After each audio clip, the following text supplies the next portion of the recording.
आम्ही ऍक्च्युली ना घाबरत घाबरत ना बाहेर गेलो. ऑडियन्स मुलींनी सुद्धा फ्लॅट उचलले. म्हणजे डोंबिवलीच्या प्रयोगाला सेटची गाडी बंद पडलेली. प्रयोग मला वाटतं 4:30चा होता आणि 1.5 तास उशिरा सुरू झाला. मग होणार की नाही, मग विदाऊट सेटच करायचं आहे का?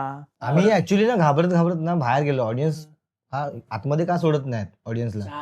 आम्ही घाबरत घाबरत बाहेर गेलो आणि आम्ही अडखळत होतो बोलताना त्यांना की ना आमची गाडी ना सेटची बंद पडली मध्येच, तर थोडं प्रयोगाला उशीर होईल.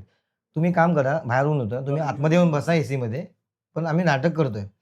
आणि मला वाटतं की काय मी बोललो होता 5:30 पर्यंत गाडी नाही आली.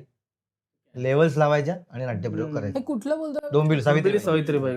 5:30 पर्यंत जर सेटची गाडी आली नाही तर आपण हवं तर सेकंड हाफ आपण सेटवर करू, पण करू नाटक. मग जाऊन पब्लिकला सांगितलं असं असं झालंय, ते थांबले. मग तिकडच्या जे थिएटर्सचे सगळे कर्मचारी होते त्यांनी मदत केली सेट Set बीट beat काढायला काढायला. आणि त्यांनी लावलं आणि प्रयोग झाला आणि खूप छान झाला. आणि खुर्च्या लावायला पण घेतली. खुर्च्या लावल्या, लेवल्स लावले आम्ही लेवल्स. आता मला वाटतं गाडी एवढ्यात नाही बोललो. लेवल्स लावा, चेअर्स लावा, प्रायोगिक करूया बोललो. आता पब्लिक तिकीट काढून आली ना, आणि बरं एवढा लेट प्रयोग सुरू होऊन सुद्धा पब्लिक गेली नाही. पब्लिक नंतर भेटायला आली. अर्धा तास आम्ही त्या स्टेजवरच होतो. वा डोंबिवलीकर. डोंबिवलीकरांना सल्यूट आहे यासाठी. सल्यूट आहे.